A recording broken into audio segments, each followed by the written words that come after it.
Hi, Sophia and Bennett and Garrett. It's Father's Day, and happy Father's Day, Andrew.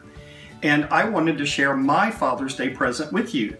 This is a book called Poppyseed. Granny Sue and Pawpaw got it for me today.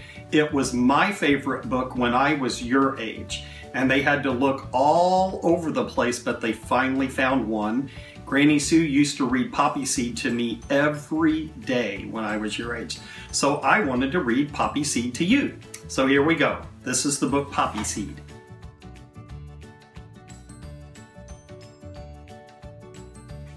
Poppyseed lives at the zoo. He is freckled and speckled all over. That is why he is Poppyseed. He belongs to Mr. Cap, the zookeeper, and that is why he lives at the zoo.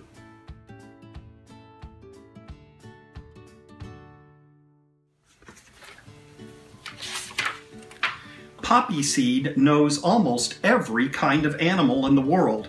He knows an elephant and 2 giraffes, some seals, and of course a whole family of monkeys.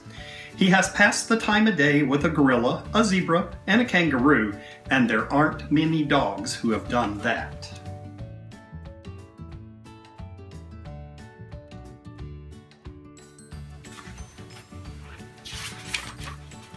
Every morning, Mr. Cap checks the food for the day. Raw sweet potatoes for the bears, rich red meat for the lions, a bushel of hay for Hiccup the hippopotamus, and Poppyseed tastes samples. Then Mr. Cap goes to his office at one end of the lion house where he works for the rest of the day, and Poppyseed goes home.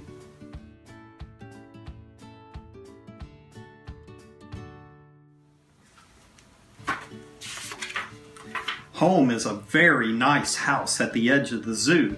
It is filled with visitors, but they aren't like other people's visitors, not at all. They come from the zoo. Parakeets come, and skunks come, and rabbits come, and once a baby chimpanzee moved in. He slept in a crib.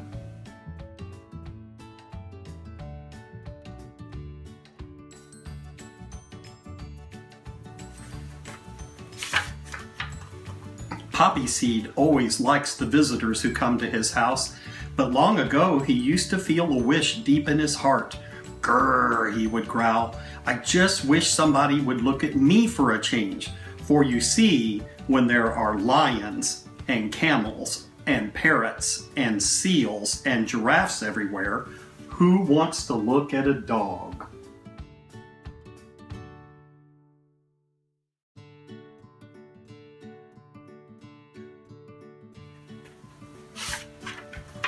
One morning when Poppyseed ran home from the zoo, he found a new visitor waiting for him. Look here, Poppyseed called Mrs. Cap.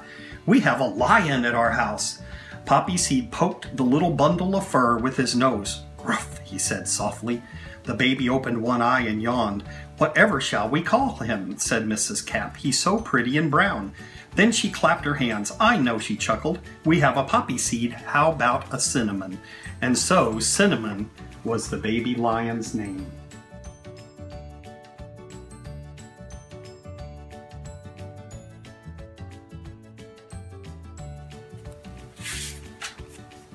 Mrs. Cap took very good care of Cinnamon.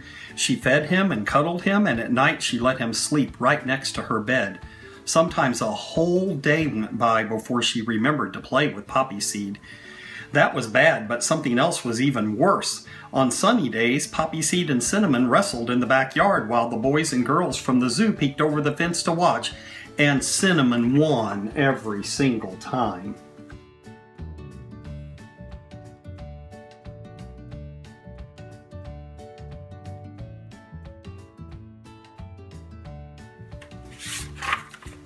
Each day, Mr. Cap weighed Cinnamon on a baby scale. Great hopping hippos, he exclaimed one morning. This young fellow must go back to the zoo soon. He's getting too big to stay with us in the house. Poppyseed thought so too. Cinnamon was growing very strong as a lion. His claws were long and sharp and they hurt. One day Cinnamon jumped into Mrs. Cap's lap unexpectedly and scratched her arm. Pigs and pollywogs, exclaimed Mr. Cap. That settles it. Back he goes to his cage first thing in the morning.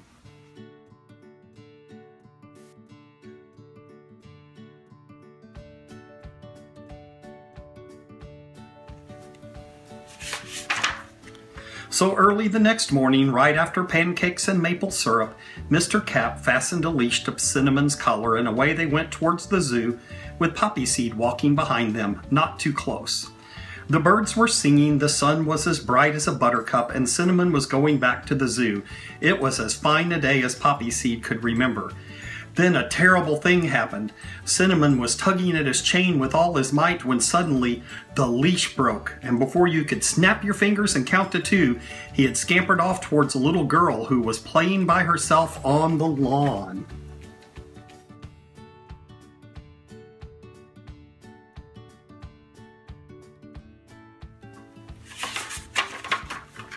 "Oh, my keys and cages!" exclaimed Mr. Cap. "Come back, Cinnamon, come back!" But Cinnamon wouldn't come back. He wanted to play. At first, Poppyseed was too frightened to move. Cinnamon would jump on the little girl. The cub didn't know that his long claws and sharp teeth could hurt. Then Poppyseed had an idea. He raced across the lawn. "Ruff, ruff," he growled, and he snapped at Cinnamon's tail.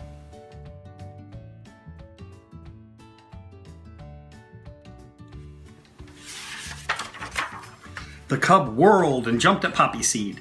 Over and over they tumbled. Sharp claws scratched across Poppyseed's back, but he did not try to get away, not until Mr. Cap had snatched up the end of the leash and had it wrapped firmly around his wrist. Then Poppyseed lay down. Mr. Cap hurried off to the lion house with Cinnamon, and the little girl sat next to Poppyseed and pulled his ears. Pretty soon Mr. Cap returned. He sat down on the grass too and stroked Poppyseed's poor scratched back.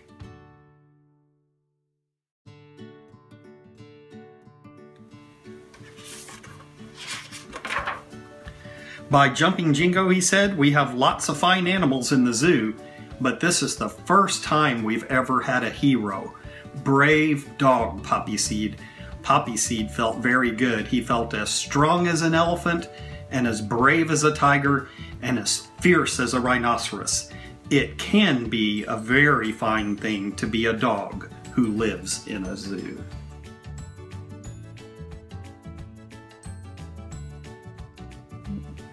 And that's the story of Poppyseed, and that was my favorite book when I was little. I hope you enjoyed it. I love you guys. Can't wait to see you again sometime. Mwah.